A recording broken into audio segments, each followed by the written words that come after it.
สำเร็จกองประชุมใหญ่สมาชิกพรรคครั้งที่5ขององค์คณะภาคศูนย์กลางสหพันธ์กรรมบาลลาวภายหลังที่ได้ดำเนินมาเป็นเวลา1 วันโดยกองประชุมได้เห็นดีเอกภาพสูงเลือกเอาสหายคำพอยบรรณสารเป็นเลขาคณะบริหารงานพรรคศูนย์กลางสหพันธ์กรรมบาลลาวกองประชุมใหญ่สมาชิกพรรคครั้งที่5องค์คณะพรรคศูนย์กลางสหพันธ์กรรมบาลลาวได้จัดขึ้นในวันที่18 พฤษภา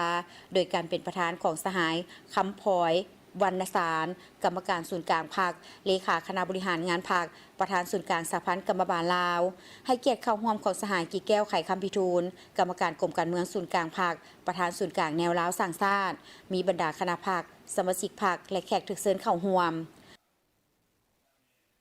สหายพรสารวิไลเมงรองประธานศูนย์กลางสหพันธ์กรรมบาลลาวได้ผ่านห่างบทรายงานการเมืองต่อกองประชุมซึ่งสหายได้ยกให้เห็นผลสำเร็จของการนำพาตลอดระยะ5 ปีผ่านมา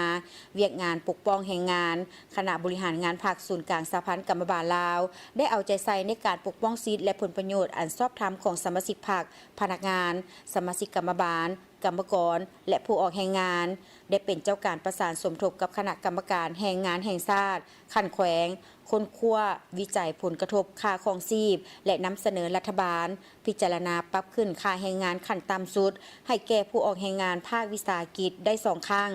เสนอรัฐบาลพิจารณาเพิ่มเงินเดือนและสวัสดิการเพื่อแก้ไขชีวิตการเป็นอยู่ให้แก่พนักงานราชการให้ดีขึ้นกว่าเก่า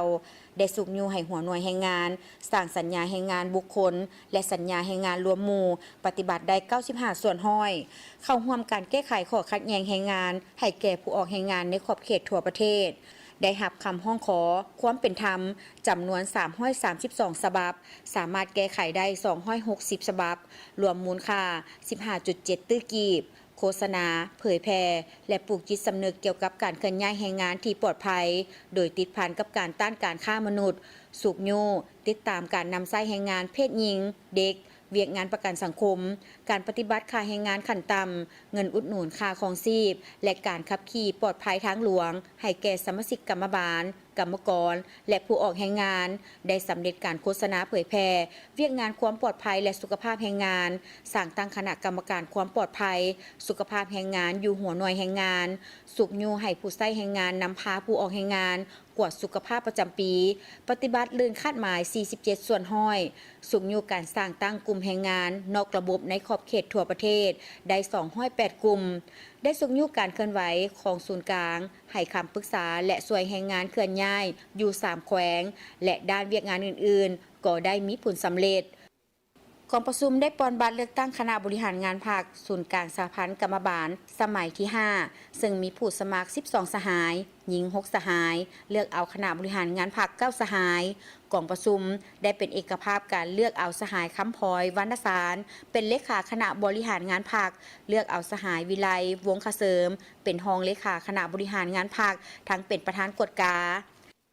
ในโอกาสนี้สหายกีแก้วไข่คำพิทูลก็ได้ให้เกียรติโอลมต่อคณะพรรคสุดใหม่และสมาชิกพรรคซึ่งสหายได้เรียกร้องให้คณะพรรคและสมาชิกพรรคสหพันธ์กรรมบาลลาวต้องได้เอาใจใส่บางปัญหาสำคัญเป็นต้นต้องเอาใจใส่คุณคั่วปรับปรุงเปลี่ยนแปลงแบบแผนวิธีการรูปการนำพาซี่นำการโฆษณา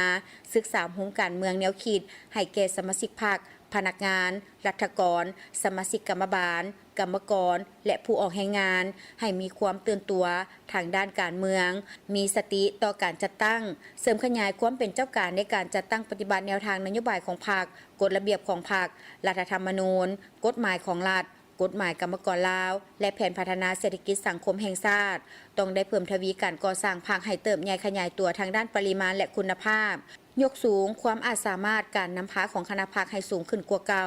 สิ่งสำคัญแม่นให้ปฏิบัติตามเนื้อใน